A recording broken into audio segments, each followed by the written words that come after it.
Welcome to the final session in the B room. This is Trends in Light and Air Pollution, Implications for Oil, Gas, and Beyond. I'm Jeff Pierce from Colorado State. Our first speaker is Doug Boyer, who's one of our HAQAST ambassadors. He's going to talk to us about oil and gas remote sensing. All right, this is on. Well, good morning, everybody, and welcome to the last session of HAQAST Missouri. I am Doug Boyer. I'm from the Air Quality Division at TCEQ. I'm going to talk about oil and gas and remote sensing. This really isn't in my particular wheelhouse, but I'm going to do my best in describing some remote sensing technology that our agency has been using, and hoping this sort of leads to a discussion in the panel about ways that satellite or other remote sensing technologies can benefit state agencies in this rather large emission sector. So, well, I guess speaking of large, Texas is a large player, certainly in oil and gas emissions. The map there on the right shows all of the oil and gas, active oil and gas wells in Texas as of 2019. And so each little dot there is either an oil or a gas well. And if it was 2023, you just see darker red or blue colors because there's more wells. And for folks that aren't really familiar with some of the well or the shale plays that we hear about, in Western Texas, we have the Permian Basin, a very dominant oil producing region, and also gas. And then the Barnett Shale is west of the Dallas-Fort Worth area, and it was really productive more in the 2008 through 2013 time period, still active, especially with gas. The Haynesville Shale is in eastern Texas, a large gas player, and then this large swath sort of south and east of San Antonio is the Eagle Ford Shale.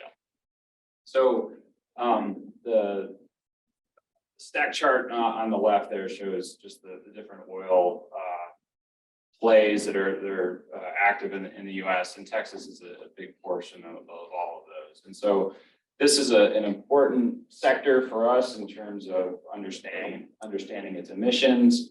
TCEQ has put a lot of resources over the years into try and improve our emission inventories, which goes into our air quality plans. And so we've been working on that through a lot of contract projects to identify activity, what's VOC composition from the produced oil and gas from these different basins. And also other states have really helped us out as well. The RAP has done a whole lot of oil and gas work, EPA, EDF. So a lot of players in this have helped develop oil and gas emissions and emission inventories over time.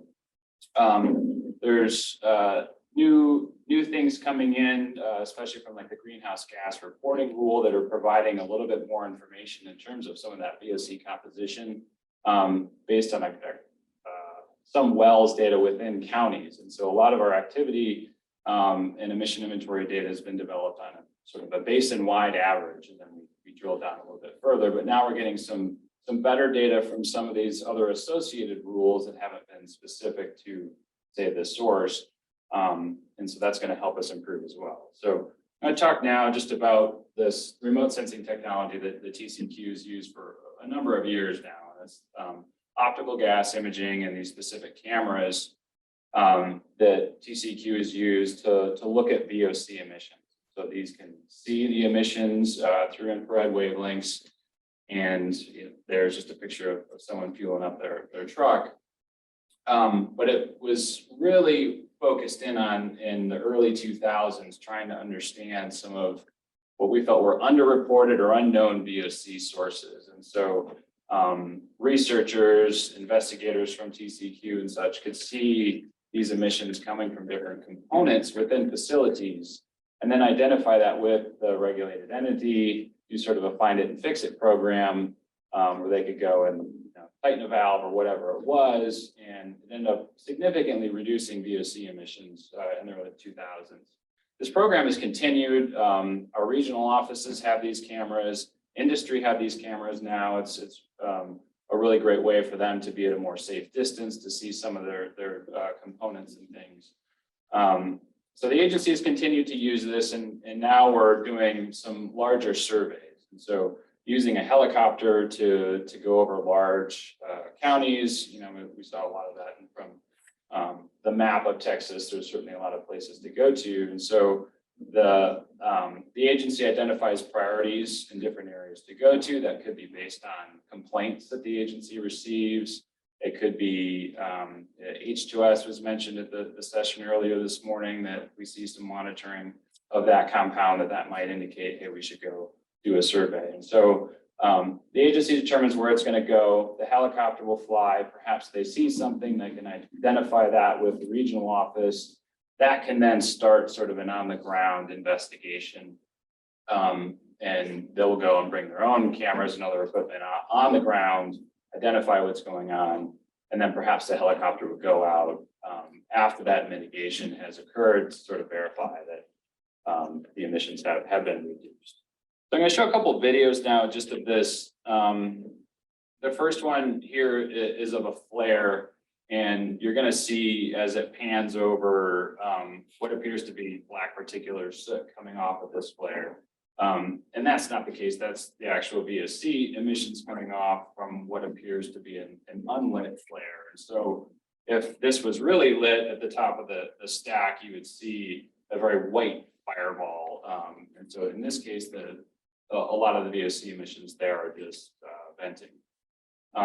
Not saying this is unauthorized or anything like that. This is just a visual picture of it.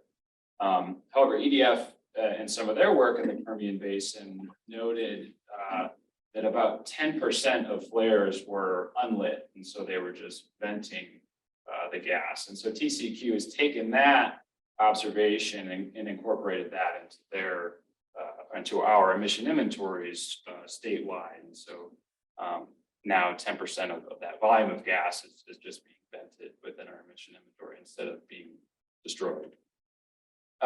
Second video here is of tanks. Tanks are a ubiquitous source in the oil and gas field.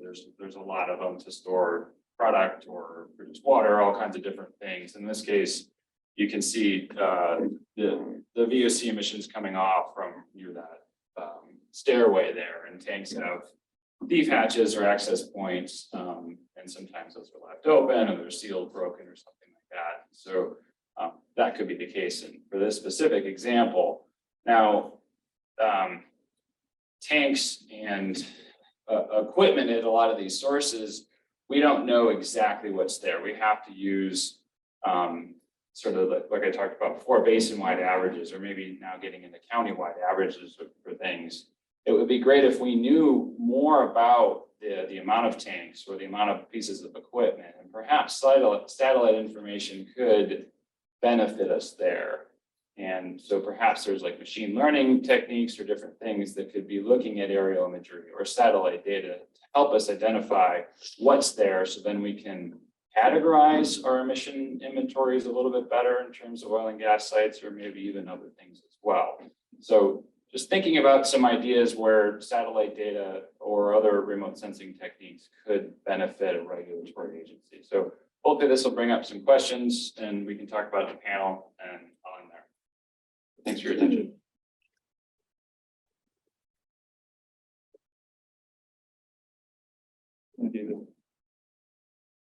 We have the next one as well. Okay. So our next speaker is Chris Elvidge, Colorado School of Mines. Thank you.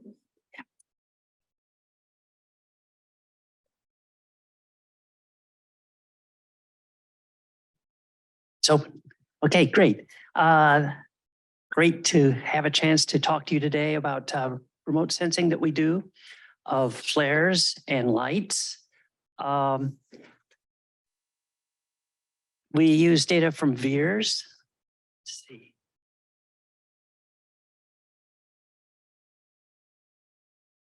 Which is a meteorological instrument. And it has a 3,000 kilometer swath and about 20 spectral channels. And the requirements for VIIRS were passed on from MODIS, but had a lot of input from meteorologists. And one of the things the meteorologists told the engineers is that we want to see clouds at night in the visible. And the engineers said, well, we can do that. We can intensify the signal so that you can see clouds illuminated by moonlight in a visible channel. And that's with a million-fold amplification of the signal. And here's an example of what that type of data looks like. You can see the, this is Manila, the big light in the center. And to the north and east of Manila, I can see clouds. And I can also see a lot of small lights and even connecting in infrastructure that's lit. And so we have to say thanks to the meteorologists for this, because if I or my colleagues asked NASA to build such an instrument, it never happened, but the meteorologists have the clout. And one of the things the meteorologists didn't ask for, but one of the design engineers thought might be interesting, was to collect some of the solar reflected spectral bands, particularly those in the near infrared and shortwave infrared at night. And so we heard that this was going to happen. And when we got the first data in 2012 and looked at the channels, we realized that this was going to be extremely valuable, because with the sunlight eliminated, the two near infrared and two shortwave infrared channels that are designed for daytime, when that data is collected at night, you see the emission sources from fires and flares, and they're immersed in the noise floor of the sensor. So it becomes suddenly very easy to find them, and you can attribute all that radiance to the source. And so we use that to make a nightly fire product. We download 150 gigabytes of nighttime VIIRS data from each satellite, and we run our algorithms through it. And we have separate detectors that operate on each of these spectral bands. And what we do with the pixels that have detection is we attempt to fit a Planck curve. And so here's that red line is a Planck curve for a gas flare that's in Mexico. And we fit a Planck curve also to the background, which dominates the long wave infrared channels. And you can see this was collected last night at 2 o'clock in the morning. And now we've got almost 12 years of this data. And one of the things we do with it is to distill it down. And we get a catalog. And so for each of these sites, we have the location and the temporal profile with the temperature, the source area, and the radiant heat. There are more than 20,000 emitter sites. And you can see, we just heard the talk about Texas. Well, you can see all those flares. We've got them all cataloged, and their temporal activity in CSVs. And if you're interested to work with the data, it's really easy. It's open access for academia and government agencies. Now let's take a look at a really interesting flare. I spotted one. It's offshore from Guyana. And we got an email about a year ago from a university group in Guyana, along with some government agency people from Guyana. And they had heard that we had a way to detect the flare that's operating offshore. And we set them up with an alert so that every time there's a detection, they get an email notification and have some information about the activity at the flare.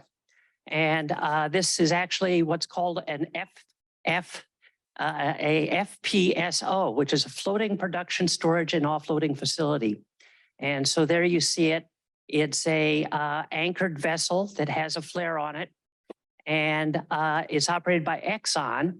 And in 2021, late 2021, Exxon paid $4.5 million to the Environment Agency of Guyana for the flared gas. And they were paying $45, Guyana dollars per ton. And so recently that group that receives the email checked back in with me, and they asked, well, do you have anything on the temporal activity? And we said, yeah, we have it. And we'd had it for months. We just hadn't heard back from them. So we sent this to them. And I was surprised because some flares are almost constant and they'll just run for years, sometimes decades, and not a lot changes. But this one had a lot of changes.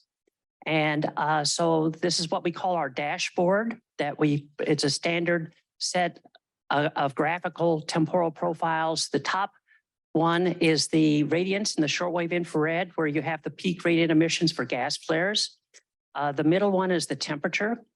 And the bottom one is flared gas volume. So this one's quite interesting because there are some step-like patterns and some gaps. And it actually ends with a very low level of activity, but still detection. So let's take a little closer look. In terms of the temperature, it's been relatively stable at about 1700 K. And you can see there's a little bit of variation. There's a little hump in the beginning, but then it gets relatively stable and it trends slightly up in the recent period, but largely stable. In contrast, the source area has varied. And this is the part of the flare that's basically controlling the heat output, because the heat output is calculated with the Stefan-Boltzmann's law, where we input the temperature in the source area.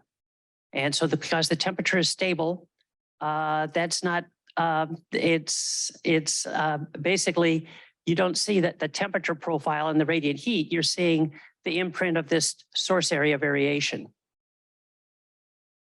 And so here is the radiant heat temporal profile. And you can actually see, you can actually pinpoint the dates when something changed and the flaring activity altered. And so there are, initially the flaring activity was quite high, then it dropped down, and then it came up a little bit, and then there was a gap, and then it continued flaring, and then it dropped down and was relatively stable, and then it went up again, and then there was another gap. The very end of the record is a flat tail with a few spikes. And so let's look at that flat tail. Oh, here it is. This is the source area. And it's the very tail end of the temporal record that we've got. And you can see it's a log scale. And the flare is still being detected, but it's down around a square meter. And so we believe that is a pilot light, that Exxon didn't want to have to pay millions of dollars more to the government of Guyana. So they figured a way to reduce flaring down to a pilot light. And it's interrupted occasionally when there's an upset, but it's seems pretty stable. But we're able to monitor that continuously into the future. Now, I frequently get asked questions about what's the brightest spot on Earth, and people think it must be Las Vegas. So here are 3 renditions of Las Vegas at different contrast stretch levels from our nighttime lights product. And the brightest point in Las Vegas is 5248 nanowatts. And here's a flare in Venezuela that's more than 10 times brighter. And so when you think about the brightness of lighting and light pollution, you usually think of cities, but actually gas flares are a bigger culprit. So there's my summary, and I think I ran out of time. Done? 30 seconds? So, all right, that's it.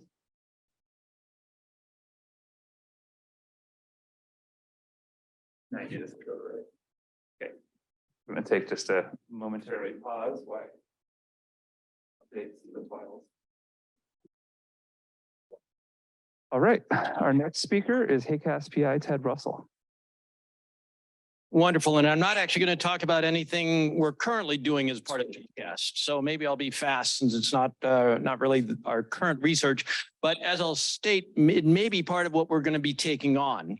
But really what I'm up here for is much more sort of advertising, I hate to put it that way, of some of the other things that we currently are going on, some other projects that that might be of real interest to the HAQAST community. And we're looking for people to get involved because I'll tell you right now, because of how the proposals didn't actually involve satellites to nearly the extent that we were hoping, or at least I was hoping. And maybe it's because I was probably the only satellite person who was really pushing on that. Okay, so the first one I want to talk about, and actually I should very much sort of acknowledge a couple of people. Donna Voorhees from the Health Effects Institute Energy Program, and you're going to see why that's important in a second. And then also Sally Young as part of the ASCENT team, that she's a professor at Georgia Tech. Okay, so the first one I want to talk about is this Health Effects Institute Energy UOGD field study, unconventional oil and gas development field studies that are just starting up. People are some of the people are just going in the field now. Some people are having data coming in. So it's really a great time for people to start getting involved. Think of how they can actually utilize this data and where it all came from. So for those of you who aren't associated or knowledgeable about the Health Effects Institute, but they in some ways have a mission very similar to HAQAST. It's to take science and some of these other science and relate it to health. And they were approached to start looking at unconventional oil and gas development. And when they did this, they looked at what was necessary to really relate the air quality and water quality impacts to health.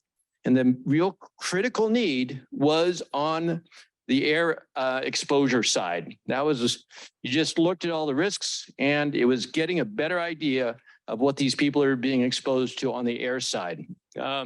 So they looked at the research gaps and they called for a set of proposals, multi-million-dollar level total program. So it's not small. And I'll tell you, my end of this is I'm sort of involved in the research program development. And so we looked and we chose 3 of the teams. They're listed there. And actually, Jeff is part of one of the teams. And what we're doing is what the teams are doing. Are measuring air pollutants in 3 basins. And I'll get to that in a second. And this is on the air side. There's also a couple of water quality studies. And what I see, and actually about the only way we're using satellite observations right now is very much akin to what you just heard. It's satellite, it's using them to help estimate flare activity. And really there wasn't much else. We're also measuring noise. And what the real focus of this is, one of the foci of the study is to develop this tool called Tracer, the Tracking Community Exposures and Releases. So you can sort of see its relationship to what we're doing. And it's a combined emissions and exposure tool, very much, again, looking at the fine scales. We've been talking a lot here about fine scales. That's what this is looking to do. A little bit of regional air quality modeling. So there you go. That's the overall view. And just to give you a little bit, we're going to dig down just a little bit, is currently they are doing some measurements. They're going out in the field in 3 different basins: Eagle Ford, Denver, Julesburg, and the Permian. They're hoping to actually expand it. And I think this is one of the keys that satellites can help, satellite data can really be involved in. Developing this set of air quality measurements that can be used to further estimate emissions and also exposures. And along with that, they're doing modeling, and they're trying to do this modeling at a much finer level than really has been done before. Very much process level emissions and activity, much finer scale on the temporal side, as well as on the spatial side, doing meteorology. And this goes into a tracer model that does the emissions modeling and has this local air quality modeling component. And so it's designed to give us sort of the local and potentially regional exposures. So it actually is based upon a model that Dave Allen from Texas has been developing. That was really developed for methane and some lighter alkanes, and it's being expanded to include various other species, toxics, PM, et cetera. So with that, the measurement campaigns, just a little bit more on that. Where again, the 3 basins are currently in Texas, New Mexico, and Colorado, sort of all contiguous, with the real thought that we're going to be looking to expand that to Pennsylvania as well. Sort of many of the major oil and gas activities. And what they are measuring, it's primarily been gas focused, I will say, because that's where the community concerns are, has been looking at the gases, BTEX compounds, VOCs, CO, NOx, et cetera, a range of speciated instruments to get speciated VOCs, both active and passive monitoring, also getting methane, radioactivity, with one of the teams, and then PM 2.5 with some speciation using aerosol mass spec type technologies. And it's involving both stationary and mobile monitoring, and they do noise. And I'll just say, you know, when we look at the portfolio of these studies, they're getting some tremendously rich ground-based observations at pretty fine scale. And there's lots of opportunities to start bringing Earth systems observations and models to bear.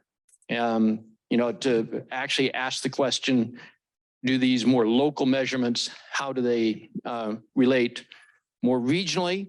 The one thing with the modeling they're doing that's supposed to answer that question or address that question to a degree, but there's real utility to sort of the comparison of that modeling capability with some of the remote sensing. You know, we talked actually, I'll get to the last one in the prior session downstairs. There was quite a bit on how you can use measurements to back out emissions. I think where the potential is rife there, particularly on the NO2 side, and I think that would be very useful to the teams. So I think there's a lot of potential there. And I have a comment. Hopefully we'll be able to address that. The other one I wanted to bring up is this study that it's funded by NSF. It's about a $12 million, what they call a mid-range infrastructure grant. And what we're doing is we put together this network of 12 sites around the United States that are co-located with prior sites, Improve, NCORE, Neon, et cetera. So they're already previously instrumented with more your typical instruments that you might have at a regulatory site. And what we've done is we've put out or putting out 4 instruments at each of these sites, an ACSM, that's essentially an instrument to give very fine information temporally, as well as you can get much finer information on the type of organic sources leading to the particulate matter exact, which is looking more at your metals. So one thing about the ACSM, it really is focusing on organic particulate matter, giving you speciation knowledge of the organics.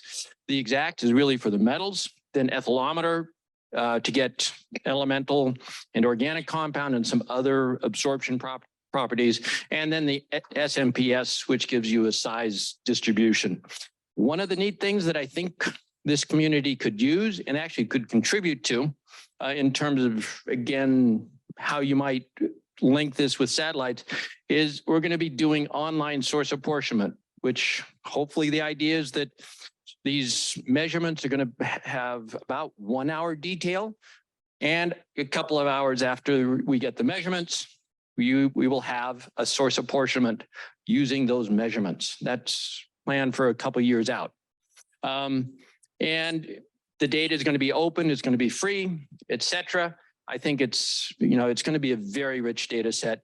If you're interested, I'm not sure if we still have space. I haven't checked the last couple of weeks, but there's a workshop that we are putting together that's really designed to bring in other people in different communities that might want to use the network data for doing other types of research. And so that's coming up with the real ideas. How can we expand the research being done by ASCENT? So that's actually, the data is starting to come in. Not all the sites are totally up. But it's going to be there. And I'm really excited about how we might be able to use this. So just as a summary, there's this tracer collaboration. It's multi-institutional. I really see that, looking at that we could contribute as a community on the exposures and the emission side, NOx, methane, et cetera, on some of the modeling side.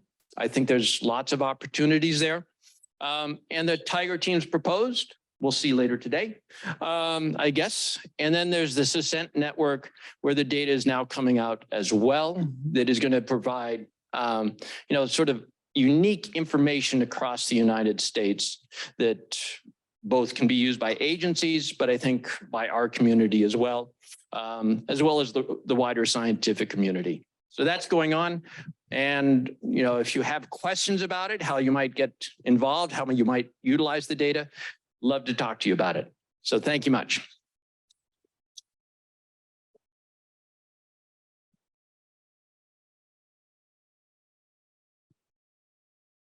All right, so our final speaker in this session is HAQAST member and Tiger team lead, Xiao.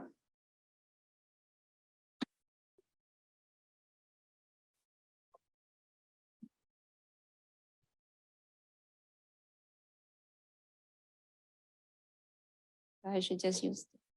Yeah, you can use these. All right, thank you. All right, hello everyone. So I am going to talk about artificial light at night, and I'm going to switch gears a little bit. So I'm not going to focus on gas and oil activities so much, although I do have one slide where I'll briefly mention it, but rather I'll focus more on other demographic and socioeconomic factors that may also play a role in spatial temporal patterns of artificial light at night. So, all right. Why do I study artificial light at night? There are two reasons. First, it's highly prevalent, and second, it's very important. So it's important because it has important economic, ecological, and public health consequences. Now, I am a researcher in public health and an epidemiologist, so the health consequences is what I focus in my research. So just very briefly tell you why artificial light at night is detrimental to human health. This is basically because we all have this 24-hour circadian rhythm. And the reason we have it is because we evolved in an environment where we have this 24-hour light and dark cycle, right? So if you have too much light at night, which is not or was not in the environment where we originated from, that presents what the ecologists would call a misalignment. And that plays a challenge to human bodies. And according to both clinical and basic research, this can have a number of consequences. It can suppress melatonin, can alter brain functions, and epidemiological evidence has linked light at night with many chronic diseases from cancer to dementia. So it's very important. What we're trying to do as part of this NASA-funded project is to characterize the spatial temporal patterns of light at night. So before we started to do this, of course, there are other groups who have already conducted studies that characterize spatial temporal patterns of light at night in the US and globally. But we identified several gaps that we specifically wanted to address. One of them is that there were limited studies that focused on characterizing those light patterns at administrative unit levels, such as counties and tracts. Again, as a public health researcher, I thought that's important because that's where you see the health statistics are reported. And especially at county and city levels, that's where policymaking taking places. Another gap is that there is a lack of study that characterized especially temporal trend at those administrative levels. That something we also want to study. And finally, there is a single study that looked at light at night as a environmental justice issue. And it concluded that there is a higher levels of exposure among minority groups in places with lower socioeconomic status. However, that study did not look at temporal trend, which is also something we hope to address in our study. So we're using the VIIRS observation and more specifically using the NASA's Black Marble data product, which is based on the VIIRS observation. And the time period that we're looking at here is 2012 to 2019. So 2012 is the starting point where you can have the Black Marble data. And we chose the cutoff of 2019, although we do have more recent data, is that we're afraid that the COVID will have an impact on light patterns that may not necessarily represent a long-term trend. So the first thing or first piece of data I'm showing you here is the spatial pattern of light at night. So this is average light at night at county level across that 80-year period in the United States. So the darker colors represent higher levels of light at night and lighter colors represent lower levels. So I guess no surprise here, you see all the large cities light up. You see the eastern side of this country has higher levels of exposure than the western side, except for California. And we also looked at two metrics to characterize levels of light at night at county level. So the first one is just a simple average light at night level. And the second one is average light at night multiplied by population, which represent a measure of population burden of light at night exposure. So if you look at this table here, you have all your usual suspects. The big cities, they tend to have both higher levels of average light at night and also a higher population burden of light at night. So this is the temporal trend. So this is actually the focus of our study. On this map, it's showing not average light at night, but changes in light at night in the United States. The blue colors are where you see a decrease in light at night. And the warm colors, orange and red, are where you see an increase. So the first thing you'll notice here on this map is it's pretty much blue. So there is an average decrease, a decline in light levels over this period in this country. However, you do see some red spots, which represent places that had an increase in light at night, or I should say counties specifically. So again, we did our two metrics, the change in average light at night and change in population burden of light at night. And if you look at the average or change in average light at night, you can see the top 10 counties are all from Texas. And I think by this time, it does not surprise anybody that those dramatic changes or increase in light at night is probably by large or a result of those oil and gas drilling activities. And if you are looking at the population burden of increases in light at night, then you start to have larger cities because that account for population size. We also looked at GDP and population growth. Both factors are sort of your usual suspects of contributing factors in light change.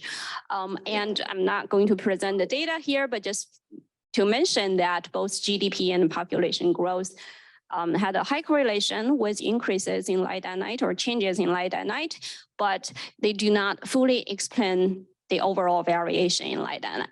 And that's where we start to look at some other factors, and especially putting in sort of a EJ, environmental justice, spin on this. So on this figure, what we did is we divide all the counties in the United States by the percent of racial and ethnic minority groups. So here the Q1 would be counties with the lowest concentration of minority groups, and Q5 would be counties with the highest concentration. So what you see is first, all the lines go down, which is consistent with the observation that overall there is a decline in light at night. However, the slopes of the lines differ. So if you look at the counties with the lowest concentration, in 2012, they actually had a higher level of light and night than other counties. However, they have experienced the most rapid decline in light levels. And by 2019, they actually had the least or the lowest level of light exposure. However, if you look at this red line, which represent counties with the highest concentration of minority groups, you can see they had a much slower decline. And what you see here is there's a reverse trend in light disparities over this period. And there is a growing gap after those two lines crossed their paths in 2014. So now in 2019, it's the counties with the highest concentration of minority groups that has a higher level of light exposure.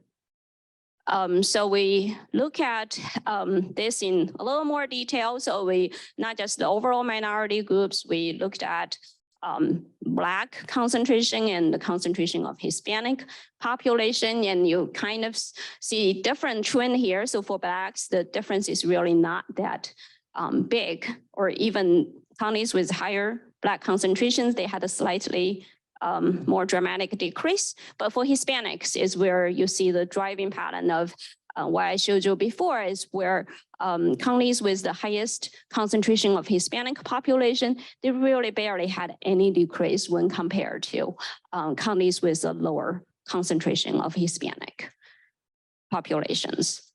Finally, I look at poverty rate, which of course is a measure of socioeconomic status and economic, or anyway, and you don't really see much difference here when you look at the counties across different poverty rates. So in conclusion, I showed you that there is considerable variation in light and night spatial temporal patterns across our country, and GDP and population growth, they do not fully explain the variations. We found other social demographic factors, especially race ethnicity composition, are correlated with light and night. And this has implications for environmental justice, have implications for health disparities, because light and night is an environmental hazard. And it also provides evidence for designing monitoring programs or even inspire policy change. So very briefly, I believe there are advantages of using satellite data to study light and night. It has broad geographic coverage, has improved resolution, and allows us to do temporal trends. But there are also limitations that we need to keep in mind. This by and large measures outdoor light and night that may or may not reflect the actual exposure levels at an individual level. There is no great validation study to look into this issue, although we want to do it in the future. And a second limitation here is the blue light is what is most biologically relevant. That's what our circadian system most respond to. But unfortunately, the black marble data product does not capture the blue spectrum. However, we hope this will change with the tempo data. And finally, just a shout out here, we have now made the county and tract level of light and night publicly available. And this is the link. It just happened last week. We're thrilled to see this happen. That's all from me.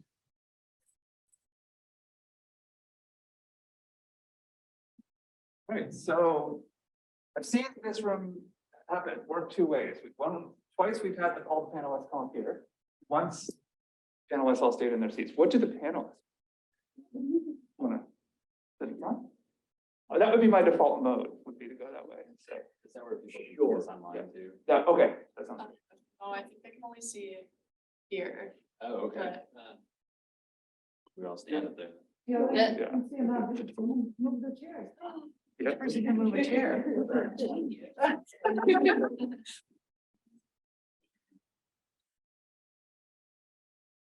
Yeah. Okay, either way, I guess we'll get it to move them closer. Or stand. Hopefully we won't be here. All right, so I have a few questions, but I want to see if anyone in the audience. Arlene. Just a quick question, Sean. I was intrigued. Oh, sorry, microphone. intrigued by the downward trend that you're finding in the light at night. And do you know what's causing that? I don't really know.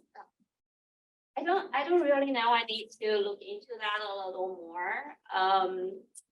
But I think ours is not the first paper reporting that. It can be awareness. I know there are states and cities that have put in policy change that regulate lighting, so it can be that. Can be economic changes, especially for some places in the Midwestern places. So I don't know. I don't have a satisfying answer for you, but maybe Yeah. someone you Well, can, yeah, that's Yeah, correct. well, if you go around and look at lights, you'll see that there are more and more full cutoff shields on outdoor lighting. And it's spreading. And so that's one factor. Also, LED lights have zero near infrared emission. They're tailored to have all their energy in the visible part of the range, which humans can see. That's why one of the reasons they're more efficient. And the VIIRS day-night band straddles the visible and near infrared. It's got about half of its band pass on the visible side and half on the near infrared side. And so the LEDs are not going to produce as much radiance at the VIIRS instrument as a equivalent size, say, metal halide light, which produces a lot of infrared radiance. So I think those two factors are what you could point to, and it's really encouraging to see that we're improving our night sky. There's still a long way to go, but we're seeing some improvements. I'll just add one sentence to that. I thank you for bringing the LED issue. I think, it's true that it's more efficient and but the issue there is LED is more enriched in blue light. So there is a lot of discussion about that. There has been studies coming from Europe where they show that the total light intensity does not correlate very well with cancer. So they study breast and prostate cancer. However, if you really focus on the blue light intensity, and there is a stronger correlation with cancer outcomes. So which really speaks to the importance of studying. One more thing about LEDs. That blue light, that is put in there by the manufacturers.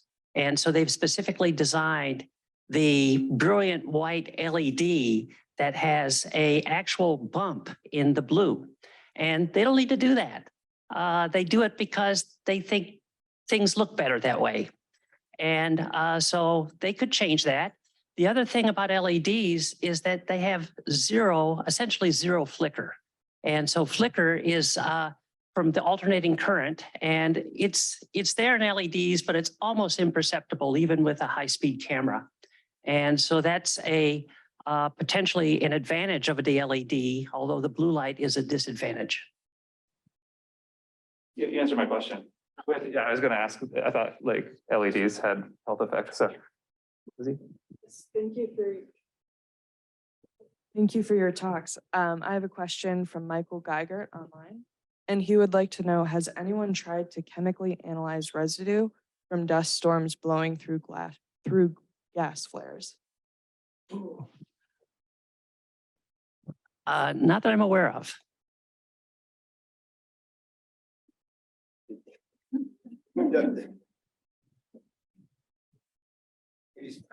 There's a dust event that he's referencing there that actually impacted the Northeast that came all the way from the Permian Basin. So they thought they detected oil on the dust. That's why. Well, I hope they do some of those light shields by my apartment complex. It'd be really great. Instead of going into my bedroom all hours of the night. Really great talks, guys. Thank you so much. My question is I wanted to learn a little bit more about gas flaring, maybe particularly for Doug. I know you talked about it in detail at the beginning. But I was wondering, is flaring often like a chosen throttled process in exchange of reducing an explosion concern? So are they choosing to vent so that they as a safety measure? And there's also a paper in Science last year that said that methane flaring emissions were largely at newer sites. So does flaring activity change over time? Do newer sites have more flaring? Can you just talk a little bit more about that? Well, again, this is going a little bit outside my expertise, but so a lot of flaring that's happened certainly out in West Texas, it's been away from pipelines or things that could transfer gas or oil to different areas that they have had a larger percentage, I think, of flaring than other shale plays or other conventional wells and things within Texas. And so I think that's a part of it, that if you don't have the infrastructure when you're producing oil, say, but you're getting casing head gas or something else that's there, that the gas that comes with the oil, some of these facilities don't have a way to deal with it. And so flaring is one of the options rather than just venting it to the atmosphere. In upset conditions, I'm sure that is a concern, a safety concern, that they would be flaring something in that situation. But going further, it's certainly outside of my expertise, but maybe someone else can speak to it.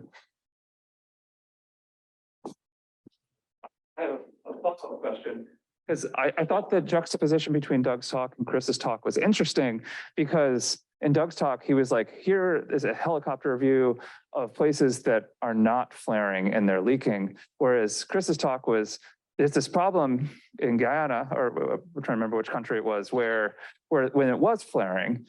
And so I'm interested, I mean, I know from a climate perspective, it's better to turn that methane to CO2 right away. And so that's why you'd want to flare. So I'm interested in why governments would not want flaring. And like, does it mean it's not leaking in the case? Like, or like because if that offshore thing is no longer flaring, it doesn't necessarily mean that VOCs aren't being emitted. It just means they're not burning them. And so I'm just interested about the different motivations for when governing bodies want flaring versus not. If anyone has. Well, for the Guyana flare, I think the fact that a very small infrared emission is still there indicates that there is a pilot light. So if there were methane or other volatile compounds coming up the flare pipe, they would burn. And so they've, I don't know how they did it, but they've successfully eliminated routine flaring, which is a good thing. And so they keep the pilot light there so that in case there is a release or an upset, there is an ignition source so that it flares instead of vents. They just have to figure out how to not leak still. Well, there can be leaks elsewhere. But not through the main stack, yeah. You want to add anything, Doug, or? I have a question though. I'm interested in the VIIRS product that both of you showed, and it seems like you have individual flare points that we could tie back to some of our known emission sources, right? And see that they are flaring, and you had estimates of throughput, some volume of gas too. And so we have that through our Railroad Commission of Texas, which manages our oil and gas, regulates our oil and gas production and drilling. I guess, how detailed is that? And when you get into some of these areas that have a significant number of flares or lighting sources, which could be from a drilling rig, can you really pick out individual sources, and do any of those other lighting sources conflict, I guess? And I'll tell you so that is part of the HEI, one of the teams is looking at it. And they are using the flare product to help estimate emissions. That is going on.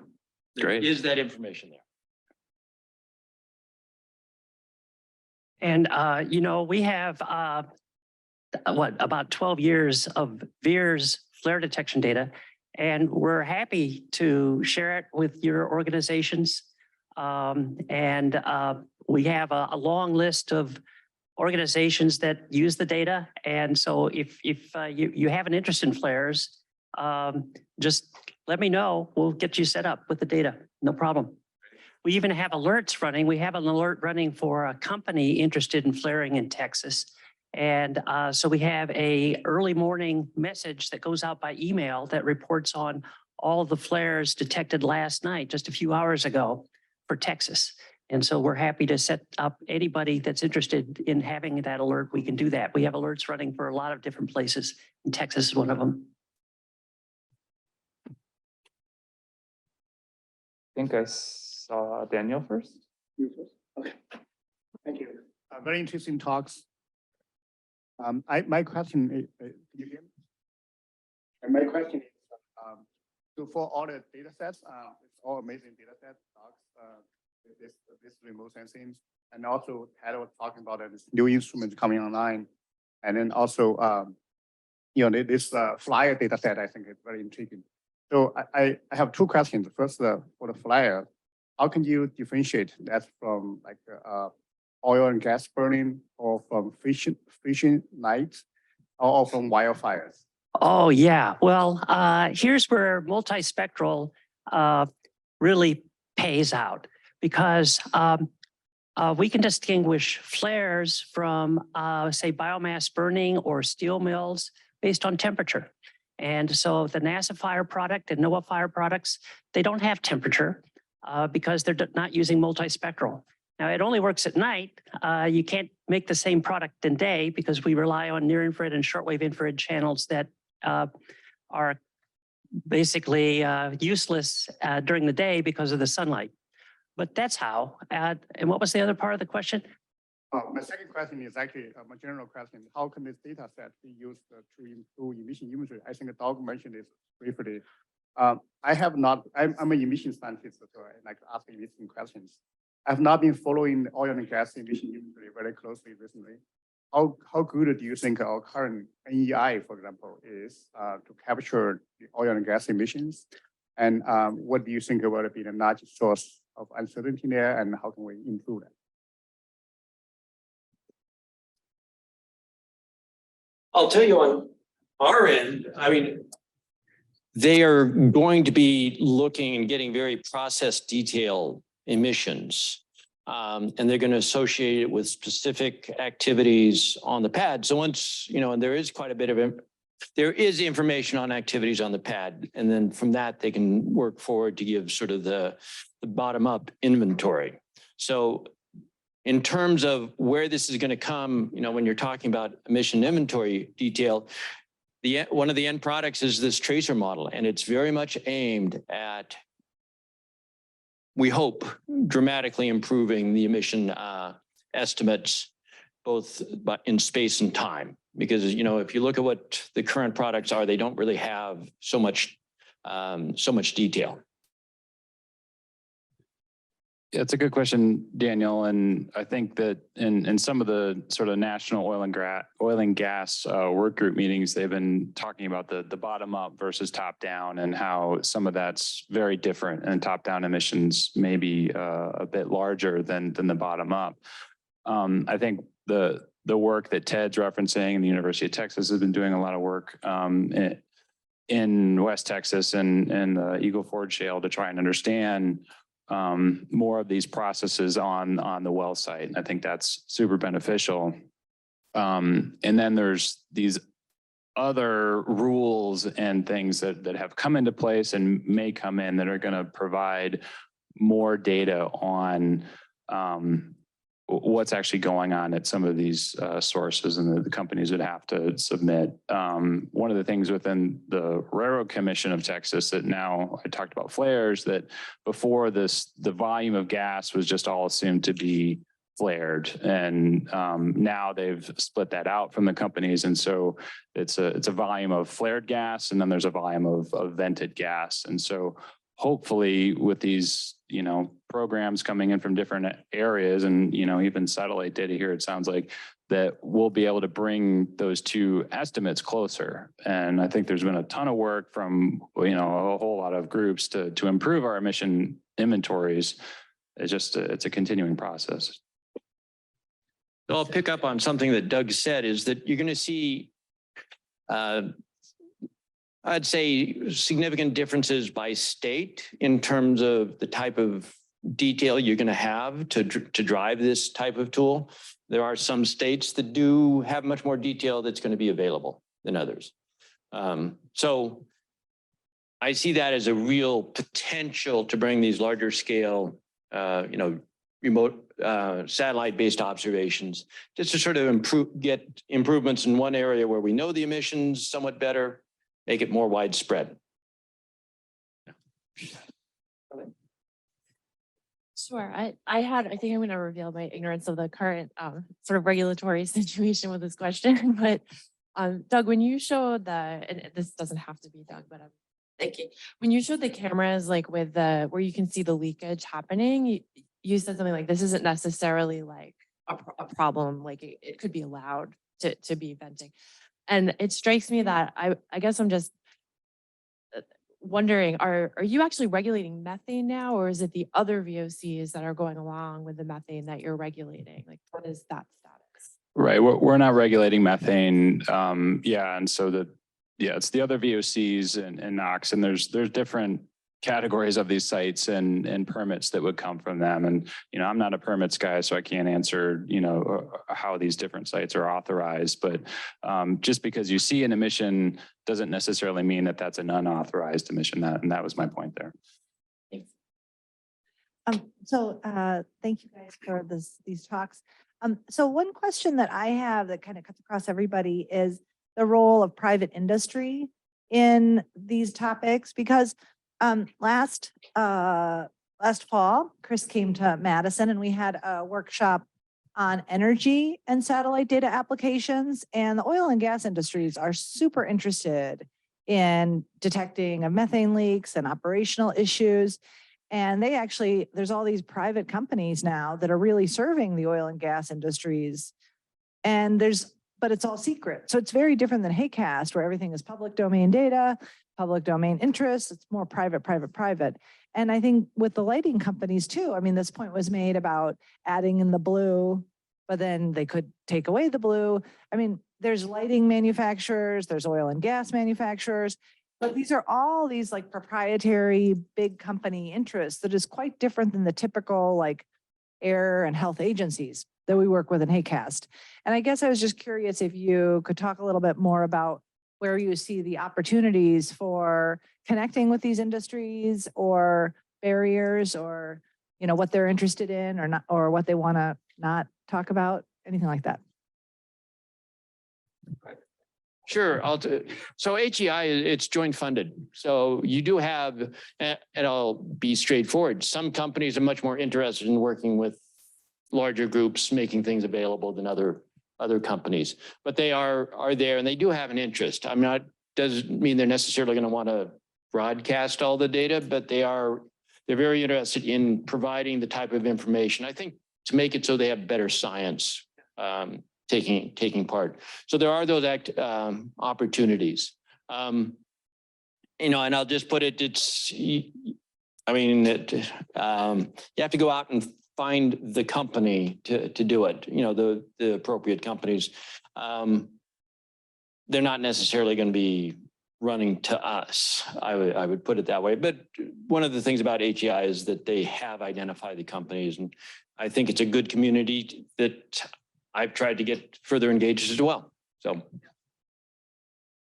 Yeah, I'll just briefly say that I have a collaborator. She's also on my NASA grant, Mariana Figueroa. She's in Mount Sinai and a lighting expert, and she works closely with lighting industry companies for smart lighting solutions. I think there is more and more interest in those kind of things nowadays because people are now realizing about the health implications of too much blue light and just bright light at night. And also there are policies that are being put in place. So there is incentive for the lighting companies to work with people who really know about those issues to design smart lighting that's also to their benefit too. So that's happening. I don't know any other people doing that. I'm sure there are people in other disciplines, urban planning, architecture that are doing those things. But I think now I'm seeing a stronger connection with the health issues, at least with the collaborators that I work with.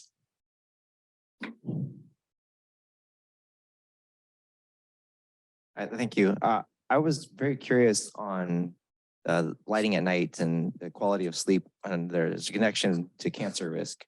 I know that's done separately, but how in practice are you able to separate that from exposures, environmental exposures in those communities, or even things like ACEs? How are you able to separate that, the quality of sleep factor coming from light from those other potential factors? Or are you able to Other do that? factors meaning, Well, environmental exposures and experiences, adverse experiences that cause chronic health issues down the road, things like that. How are you able to separate that quality of sleep that I think is being implied by the lighting at night, increased cancer risk from all those other factors?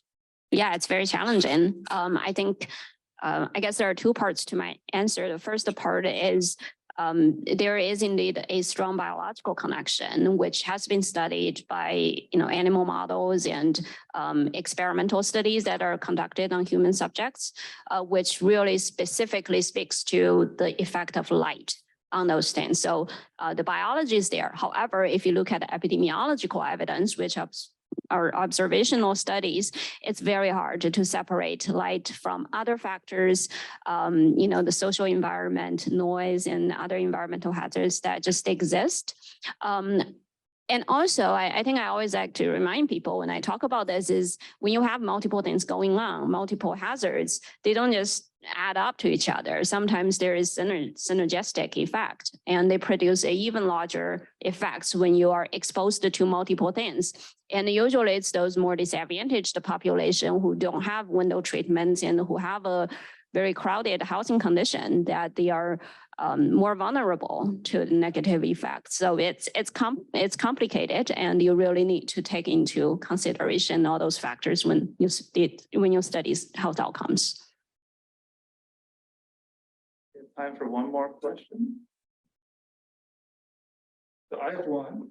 So for Ted, what do you envision will be the most helpful satellite connections to both the Tracer project as well as the ASCENT project? For the Tracer one, for Tracer, actually, I will put it is that, particularly after seeing some of the emerging emissions inventory improvement products, some of the NO2 retrievals and methane, that I think there's a long ways to go with applying those within the Tracer product or within the Tracer study. I just see that there's lots of opportunities there. So in terms of the type of products that might be available, I will also say doing some of the regional modeling of their impacts. That's not a big component of what's currently planned. And that's something that many of us in this room have expertise on, is really looking at the broader scale, relating it to the broader scale exposures, and using the satellites to essentially constrain the models that we're currently developing. So I see on the Tracer side, that would be my main one that I would look at. In terms of the ASCENT network, that one may be looking mainly forward to something like Maya, and that we want to put the knowledge out there that this study is going on. I think it can very much help with some of the forest fire studies that other groups within HAQAST are doing, and that we're going to have this online source apportionment product, how that compares with the different smoke products that we currently have here. If you look at our New Mexico study, no, we don't have a site in New Mexico, but to be able to further develop some of the modeling techniques we have to assist in the identification of prescribed and wildfire burning. So I see that's where it can come in. It's going to provide this new information at the sort of the hourly level. And we're getting satellite products at hourly level. We don't have that in our current PM emission or PM measurements. So that's going to be unique, different, and I think it's something that the satellite community can pick up on and run with it. Can I ask a quick question? Sorry, just a question back to the light at night. So I was wondering, you mentioned that we're seeing overall a decrease in the amount of light at night, but at the same time, we're seeing a shift to LED lighting. And if the VIIRS satellite can't pick up on this LED lighting, do you think that this shift to LED is kind of offsetting the decrease in light at night?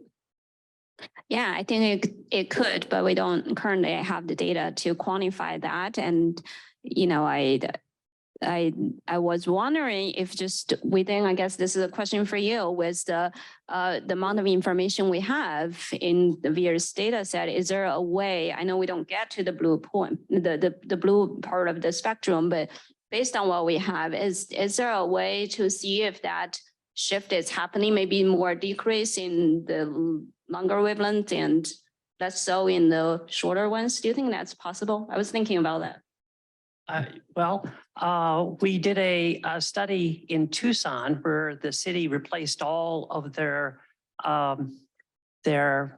high pressure sodium streetlights with LED streetlights, and they improved the shielding, and then they turned the voltage down after 10 o'clock at night, things like that. And we saw that the lighting observed by VIIRS got dimmer, it did, and also it had less variance. And the reason there was less variance is because LED lights don't flicker. The flicker is at 120 cycles per second. So that the light in here is flickering at 120 times a second. You don't see it consciously, but the VIIRS sampling period for a pixel is so short that it is affected by flicker. And so we saw a decrease in the variance of the signal over time after the LED streetlights were installed. And we think it's that particular aspect is due to the fact that the LED lights don't flicker. What wavelengths is that band at? It goes from 0.5 to 0.9 microns. Okay. So the blue is from 0.4 to 0.5 microns. And so it's specifically excluded. Again, it's the agencies that set the specifications and build the instruments decide where that band is going to be. And traditionally, the low light imaging band on meteorological satellite sensors goes from 0.5 to 0.9. And it excludes the blue because it's hazier. Right. And so they get sharper images. They could live with the blue in there, I'm sure, but it goes back to the 1970s. And so that spectral band was set up in the 1970s for low light imaging of moonlit clouds at night. And so when it came time to design a new instrument, they just carried that over. Well, let's thank all of our speakers again. And this is the end of the meeting. So I want to thank Tracy and her crew of people that made everything work behind the scenes, and to Randall's group for hosting. And did you want to say anything to wrap things up, or? I don't You don't have to. I don't mean to put you on the spot. No, you wrap things up. Okay, yeah. So yeah, thanks everyone for coming, and it was great to see you. Yeah.